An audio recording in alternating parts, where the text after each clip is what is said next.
कभी सोचा है फेसबुक, नेटफ्लिक्स और इंस्टाग्राम जैसी इतनी बड़ी बड़ी वेबसाइट्स बिना किसी गड़बड़ी के आखिर चलती कैसे हैं? इनके पीछे ना एक बहुत ही सिंपल लेकिन पावरफुल आइडिया छिपा हुआ है। तो चलिए आज उसी आइडिया को खोल कर देखते हैं।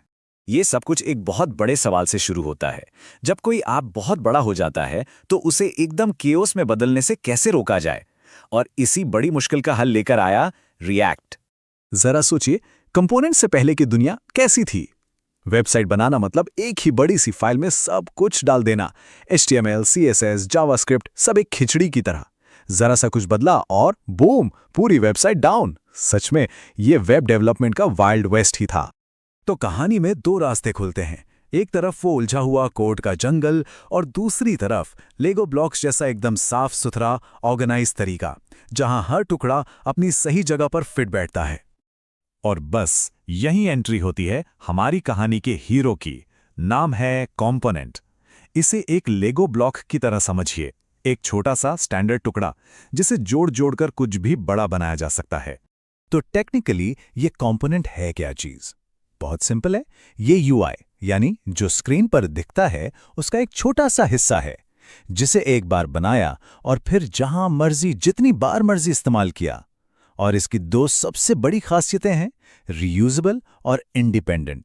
और पता है सबसे अच्छी बात क्या है? ये कोई रॉकेट साइंस नहीं है, एकदम सिंपल है।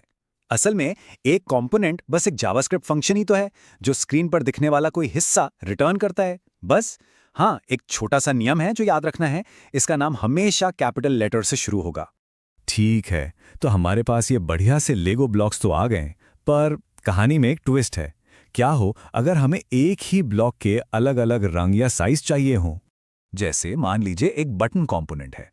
अब हम चाहते हैं कि एक बटन पर लिखा हो सबमिट और दूसरे पर कैंसिल। अगर कंपोनेंट में सब कुछ पहले से फिक्स कर दिया, मतलब हार्ड कोड कर दिया, तो ये तो हो नहीं पाएगा। हमें इसे कस्टमाइज करने का कोई तरीका तो चाहिए ना। और इसका जवाब है प्रॉप्स। प्रॉप्स यानी प्रॉपर्टीज का शॉर्ट फॉर्म।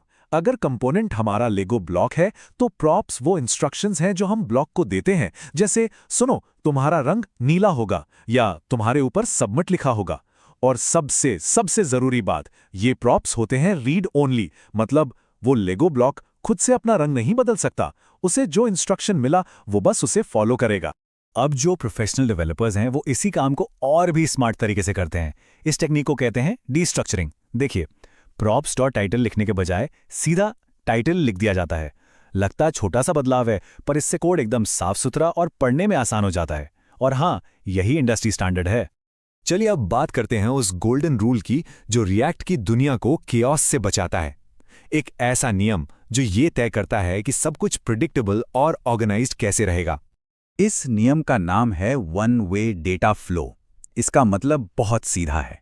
डेटा हमेशा एक ही दिशा में बहता है, ऊपर से नीचे। पेरेंट कंपोनेंट जो ऊपर है वो डेटा का मालिक है। वो इस डेटा को प्रॉप्स के जरिए अपने नीचे वाले चाइल्ड कंपोनेंट को पास करता है। और ये बात गांठ बांध लीजिए, चाइल्ड कंपोनेंट उस डेटा को बदल नहीं सकता, कभी नहीं। ये एक वन वे स्ट्रीट है। और ये कॉन्सेप्ट इतना पावरफुल क्यों है? क्योंकि इसकी वजह से कोड प्रेडिक्टेबल हो जाता है। मतलब हमें हमेशा पता होता है कि कौन सा डेटा कहां से आ रहा है। और जब कुछ गड़बड़ होती है ना, तो बग्स को ढूंढना और फिक्स करना 50% तो आसान हो ही जाता है। तो अब तक हमने जो कुछ भी सीखा, components, props, one way data flow, चलिए इन सबको जोड़कर देखते हैं कि असल दुनिया की ऐप्स में ये कैसे काम करता है। सोचिए, जब हम इंस्टाग्राम या फेसबुक पर स्क्रॉल कर रहे होते हैं, हर एक पोस्ट जो हम देखते हैं, हर कमेंट, वो लाइक का बटन, ये सब असल में अलग अलग कंपोनेंट्स हैं।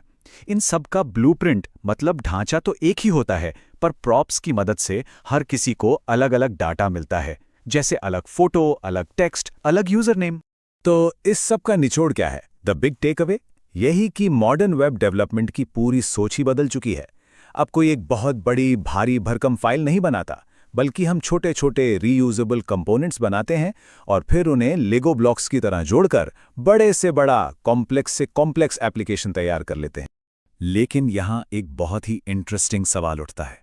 अगर डेटा सिर्फ ऊपर से नीचे जा सकता है और प्रॉप्स को बदला भी नहीं जा सकता, तो फिर ऐप में डेटा चेंज कैसे होता है? मतलब जब हम किसी लाइक बटन पर क्लिक करते हैं तो वो काउंटर कैसे बढ़ता है? इसका जवाब हमें रिएक्ट के अगले बड़े आइडिया की तरफ ले जाता है, और वो है